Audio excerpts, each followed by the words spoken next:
Welcome to today's interview. I'm talking about E.ON's campaign, It's on Us. And we are joined by Katja Metz, a longtime friend of Chart.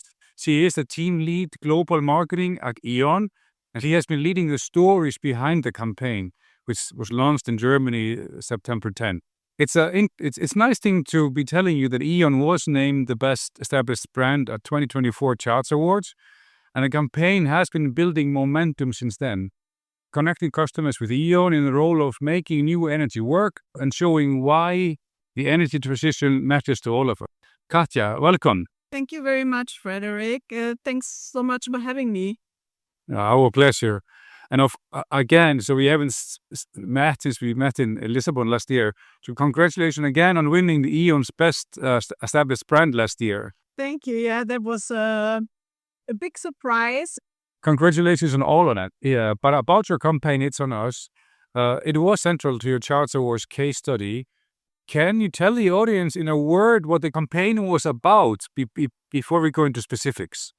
So It's on Us. For us, it's not only a campaign platform, it's really a communication platform which should last for the next few years. And we launched it last year in April to launch our new playmaker positioning. So the campaign with Christoph Waltz basically was the first communication approach for the It's on Us for the new playmaker positioning. As basically is the translation, the playmaker, it's very strategic. That's our positioning, and the It's on Us communication platform is the translation for the external communication, how we translate the playmaker into communication.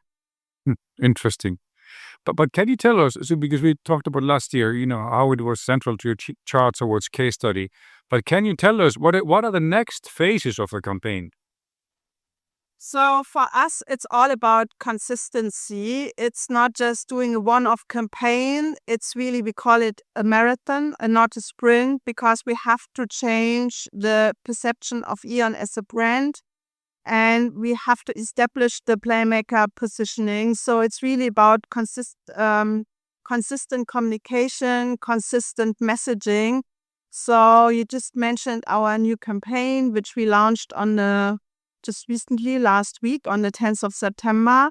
And this is basically the follow-up campaign to Christoph Waltz, where we again show proof points from the big scale projects like putting solar panels on football stadiums or using energy from sewage, like waste energy, for powering buildings, as well as the energy management for the individual home. So we continue talking about our proof points like we did in the previous campaign.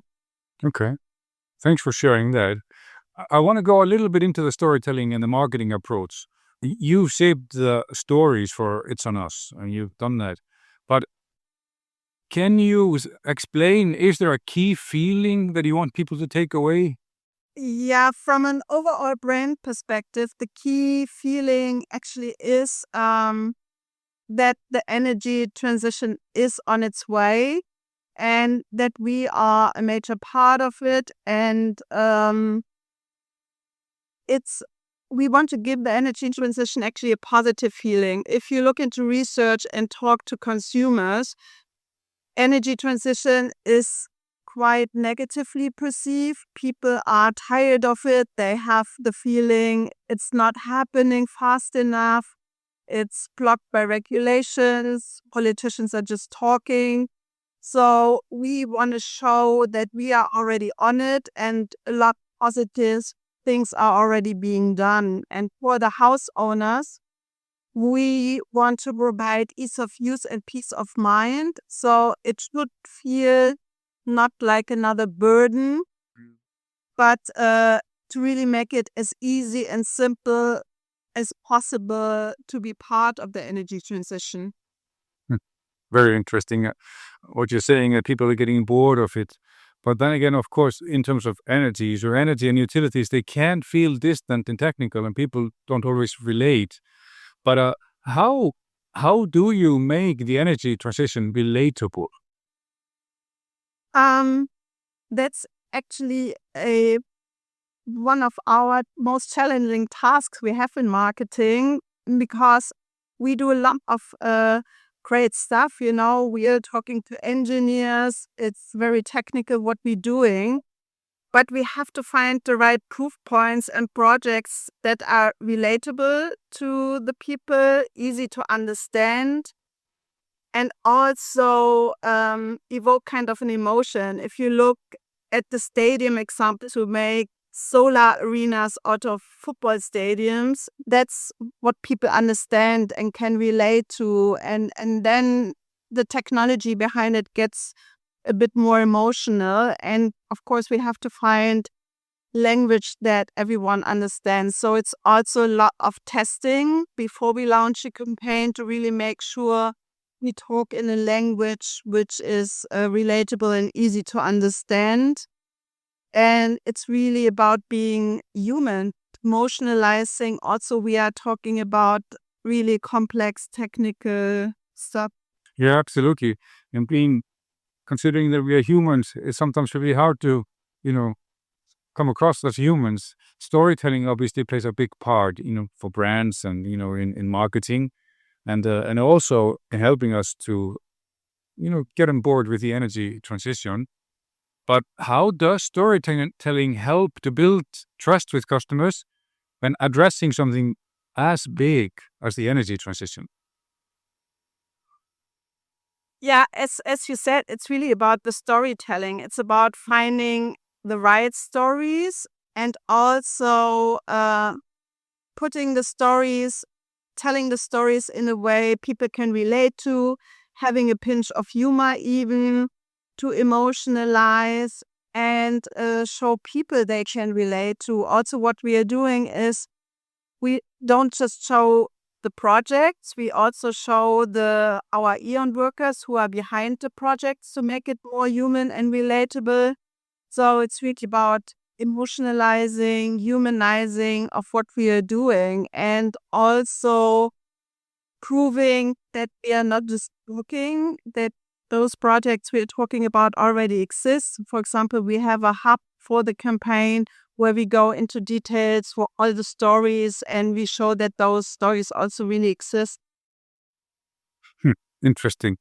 I did ask you earlier what was the heart of the It's On Us campaign and what is the heart of the next phase, basically. But if I may ask the same question, but a little bit differently. So what is different in the next phase of It's On Us compared to the first? So, as I said, on the one time, we are talking about continuity. So the way we are telling the stories basically is quite similar than in the last campaign. But last time we had a famous actor, Christoph Waltz, challenging us because we have the concept of being challenged.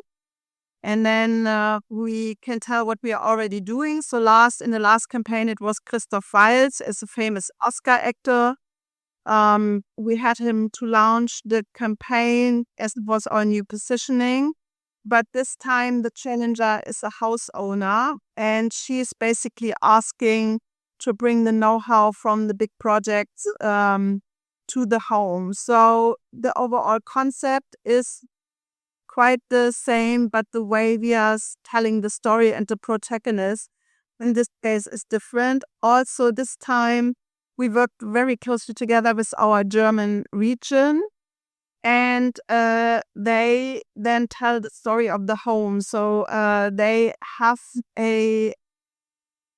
within the campaign, they have a product spot where they tell the whole story about the home and the energy management. So we have a really joint campaign here for the German region with the brand communication and the product communication. So I'm praising you for the campaign and, expressing how I feel about it. But I'm just one person. And of course, you won the Charts Awards. I mean, that wasn't just a person. There was a big committee that chose you there. But how do you measure impact and how do you know that the message is landing? I mean, of course, as I said before, we do a lot of research. We do post and pre-testing to really understand if the assets we are creating are working well and trying to learn if we need to improve something. But then also we have a KPI set. We have developed the Playmaker score last year, and the Playmaker score consists of brand and solution matrix. So it's the brand is represented as well as the solutions and sales KPIs in there. So in every region, we are looking at the Playmaker score, and also we have, of course, print and advertising tracking where we look how the campaign is performing over time and try to draw conclusions from it, of course. Also, a lot of learnings from the last campaign we used for this campaign, of course. Sounds solid enough. E.ON is a big company for sure. But if listeners were to take one thing away about E.ON's role in the energy transition, what would that be?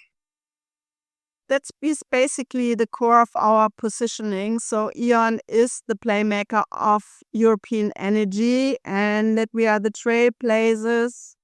And we don't just talk about the new energy, but we lead the way to it. And that's because we have the infrastructure, solution, and expertise to shape the future of energy for all. That's basically the key takeaway.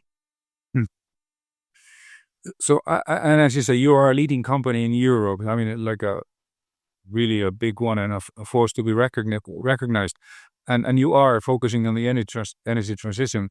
But if you were thinking, and this is my last question, let's just reflect on it. But for companies that are not as large as E.ON and maybe smaller, and they're trying to do their best and, try to make profit and, serve energy to their clients, but what can they do in terms of the energy transition? I think it's on all of us at the end of the day, not only on the big companies. Energy transition, it's such a big task, and the smaller companies, they may be more flexible and agile in some ways and have a different offering. So I think at the end of the day, it's on all of us to make the energy transition work, no matter how big or small you are. I think everyone can really contribute here. It's important to contribute because it's one of the big tasks we have ahead of us. Yeah, I totally agree. Of course, it's down to every single individual in a big company and a small company. So thanks. This has been very good. But is there any last thoughts that you think you should come across here? Something I'm not asking that I should have asked you, Katja.